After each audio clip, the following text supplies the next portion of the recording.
இந்த வீடியோவில் நம்ம எதை பற்றி பார்க்க போகிறோம்னா, ஆர்டிஇ அட்மிஷன் சம்பந்தமாக நீதிமன்றம் தற்போது மிகவும் முக்கியமான புதிய உத்தரவு ஒன்றை பிறப்பித்துள்ளது. அது என்ன என்பதை பற்றியும், ஆர்டிஇ அட்மிஷன் எப்போது தொடங்கும், அதற்கான எக்ஸ்பெக்டட் டேட் என்ன என்பதை பற்றியும், இது சம்மந்தமாக கம்யூனிஸ்ட் கட்சி வெளியிட்ட அறிவிப்பு என்னென்னு தான் பார்க்க போகிறோம். ஃபஸ்ட்டு இது சம்மந்தமாக நீதிமன்றம் என்ன சொல்லியிருக்குன்னா, தமிழ்நாட்டிற்கு தர வேண்டிய நிதி விவகாரம் என்னன்னு சொல்லி கேள்வி எழுப்பியிருக்காங்க. கட்டாய கல்வி உரிமை சட்டத்தின் கீழ் தமிழ்நாட்டிற்கு ஒதுக்க வேண்டிய நிதி குறித்த விவரங்களை சமர்ப்பிக்க வேண்டுமென மத்திய அரசுக்கு சென்னை உயர்நீதிமன்றம் உத்தரவு. கட்டாய கல்வி உரிமை சட்டத்தின் கீழ் நடப்பாண்டு மாணவர் சேர்க்கை தொடங்கப்படவில்லை என்றும், உடனடியாக மாணவர் சேர்க்கை தொடங்க உத்தரவிடக் கோரியும் பொதுநல வழக்கு தொடரப்பட்டிருந்தது. இது சம்பந்தமாக தமிழக அரசு என்ன சொல்லியிருந்தாங்கன்னா, இன்னும் மத்திய அரசு இதற்கான நிதியை ஒதுக்கவில்லை என்று கூறப்பட்டிருந்தது.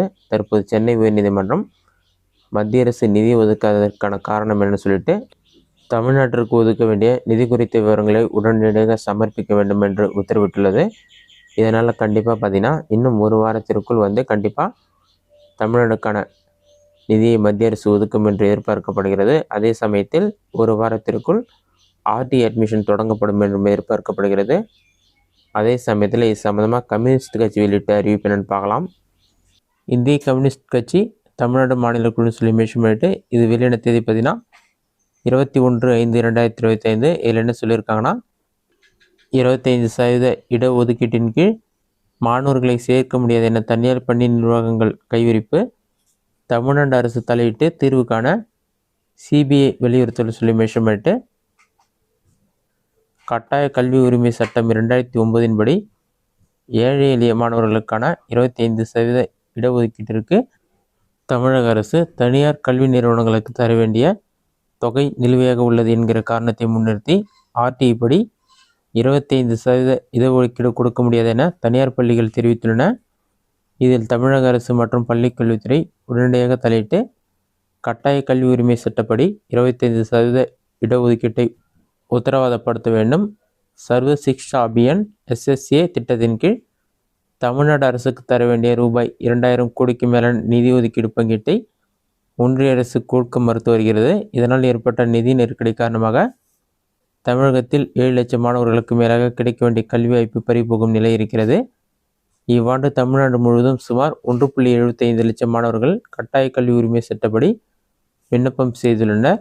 சில தனியார் பள்ளிகளில் மாணவர்கள் விண்ணப்பம் செய்வதற்கான இணையதளத்தை முடக்கி வைத்திருக்கின்றனர். எனவே தமிழக அரசு மாணவர்களின் கல்வி நலனை கருத்தில் கொண்டு நிதியினை வழங்க ஆர்டிஇ முழுமையாக மாணவர்களை சேர்க்கைக்கான முயற்சிகளை எடுக்க வேண்டும். தனியார் பள்ளி நிர்வாகங்களும் 75% மாணவர்களிடம் கட்டணத்தை வலியுறுத்தி வைக்கும் நிலையில் அரசு நிதி தாமதமாவதை காரணமாக காட்டி 25% மாணவர் சேர்க்கையை மறுப்பது நியாயமல்ல என்பதை சுட்டிக்காட்டுகிறோம்.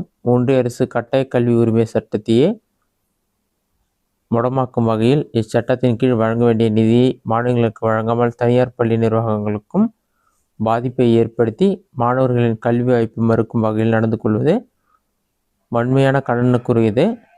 ஒன்றிய அரசிடமிருந்து நிதியை பெறுவதற்கான முயற்சியை மேற்கொள்ளும் அதே நேரத்தில் தனியார் கல்வி நிறுவனங்களில் ஆர்டிஇ சட்டப்படி மாணவர்கள் சேர்க்கைக்கு எவ்வித இடையூறும் ஏற்படாத வகையில் நடவடிக்கை எடுக்க வேண்டும் என்று இந்திய கம்யூனிஸ்ட் கட்சி மாநில செயற்குழு தமிழ்நாடு அரசை வலியுறுத்துகிறது சொல்லி மென்ஷன் பண்ணிருக்காங்க.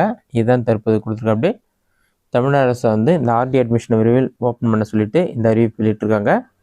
மத்திய அரசு நிதி ஒதுக்கியவுடன் உடனடியாக இந்த ஆர்டிஇ அட்மிஷன் ஓப்பன் ஆகும் என்று எதிர்பார்க்கப்படுகிறது. இதுதான் தற்போது முக்கிய தகவல். இந்த வீடியோ பிடிச்சிருந்த லைக் பண்ணுங்கள். இந்த வீடியோவில் வேறு சின்ன டவுட் இருந்தால் கமெண்ட்ஸில் கமெண்ட் பண்ணுங்கள்.